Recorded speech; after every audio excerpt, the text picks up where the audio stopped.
Shun of Andromeda has already appeared in the first chapters of the Heaven Saga, but he hasn't fully awakened yet. His cosmo and memories were sealed by Apollo, however. Shun feels a divine cosmo that leads him to the earthly Elysian fields. And with that, the knight's destiny can finally be fulfilled, thus making him the new Gold Saint of Virgo. Hello, knights and Amazons. Welcome to the Semperquis Saber channel. I'm Wes, and today I'm going to show you how Shun will become the Virgo Saint in the Heaven Saga. Are you curious? So go ahead and leave your comment, and of course, click like, subscribe to the channel, activate the notification bell, and let's get into this awesome video.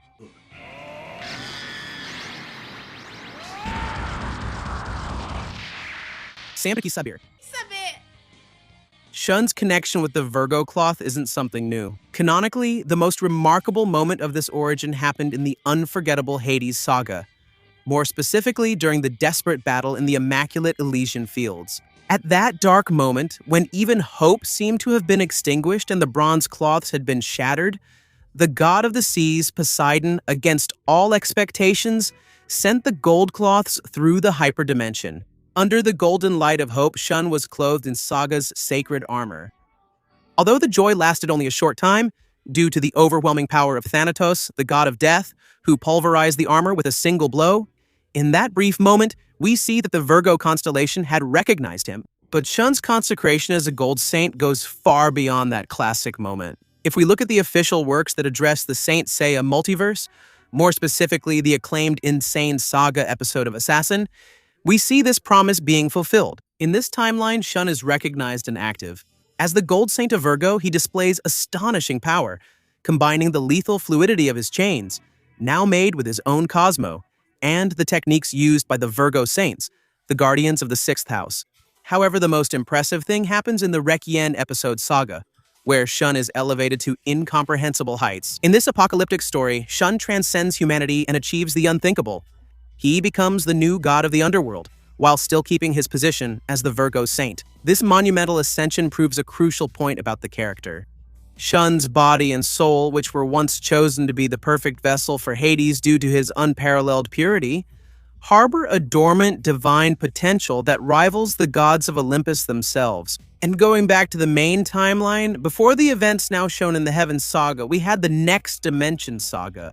When Athena went back in time to the 18th century in an attempt to save Seiya's life, who had been cursed by Hades' sword, we were introduced to Shijima, the Virgo saint of that era, known as the Silent Man. It was in the legendary Virgo temple of the past that we witnessed some of the craziest battles of all time. This was the clash between the residual cosmo of Shaka of Virgo, which manifested through Shun's Andromeda cloth, and the power of Shijima of Virgo, who guarded his zodiac temple in the 18th century. This confrontation resulted in the clash between the Agyo, which represents the birth of light and the universe, emitted by Shaka, and the Nyo, which represents darkness and the end of the universe, emitted by Shijima. The collision of these two forces created an infinite cycle of destruction and rebirth. It was at this epic moment that Shaka, the man closest to God, declared in no uncertain terms to Shijima that Shun should be spared and respected, as he was his rightful successor. Shijima, realizing the vastness of love and empathy in Shun's cosmo, accepted this truth. And so it was decided that Shun's destiny is to be the next pillar of the House of Virgo. However, the end of Next Dimension brought us a tragic twist.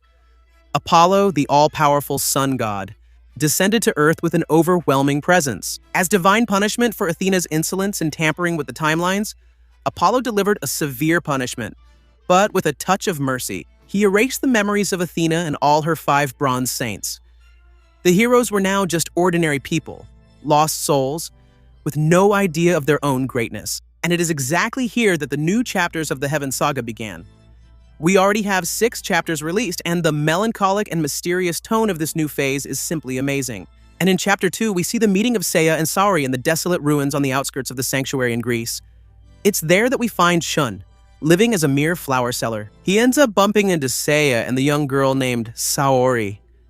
Seiya was just trying to return the hat that the girl had dropped before heading up toward the 12 houses of the sanctuary. When the 3 talk, the girl reveals she has no memories of her past.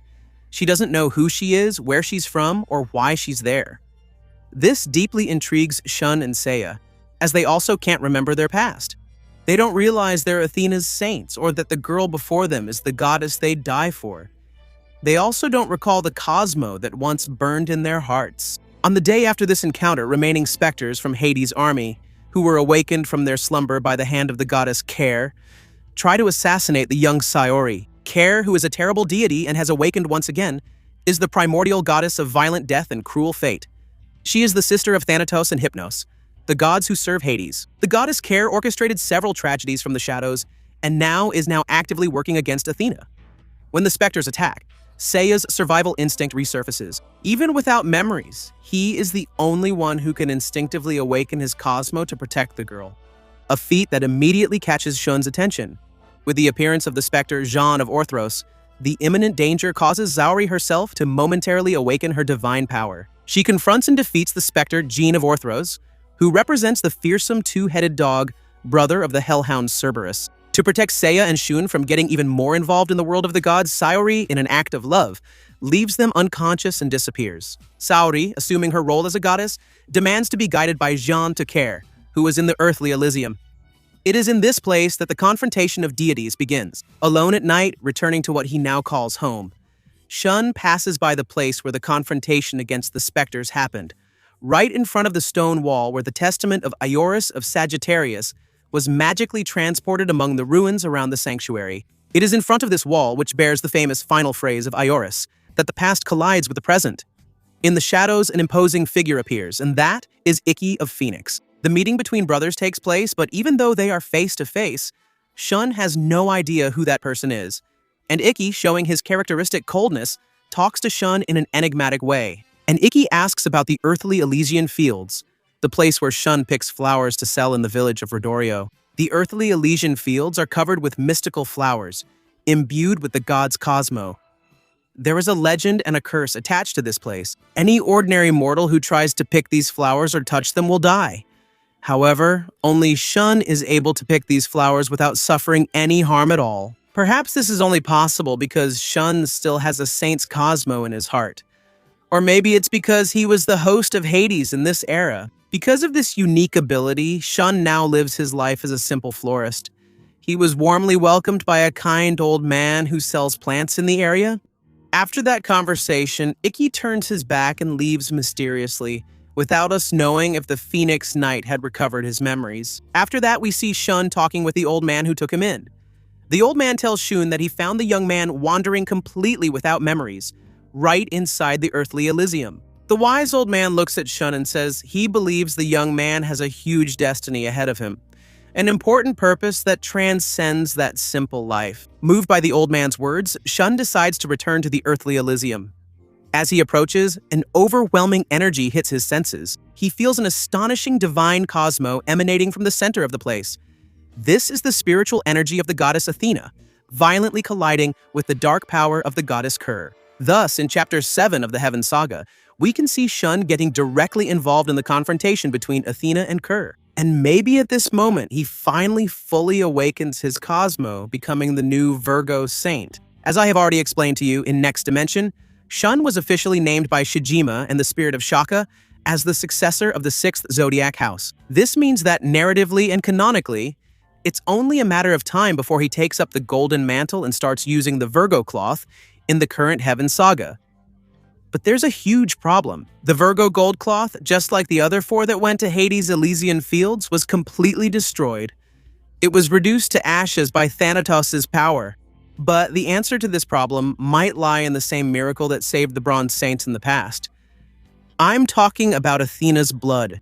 As we know from the classic saga, the bronze cloths, which were in pieces after the Battle of the 12 Houses, were revived because the gold saints donated their own blood. Later, in the Hades saga, it was Athena's own blood poured over the damaged cloths that not only revived them, but also granted them the hidden potential to transform into divine cloths when the user's Cosmo reached infinity. That's why the Virgo gold cloth can be directly resurrected through Athena's divine blood. And with that, a new form of the Virgo cloth can emerge, also having the power to transform into a divine gold cloth at the peak of the battle against the gods. We would be about to witness the birth of a completely canonical divine gold cloth, being created directly by Masami Kurumada himself. So, my friends, do you also believe that this could finally happen in the Heaven Saga? Leave a comment so I can know. And, of course, thank you for watching this video until the end. See you next time. Burn your Cosmo to infinity.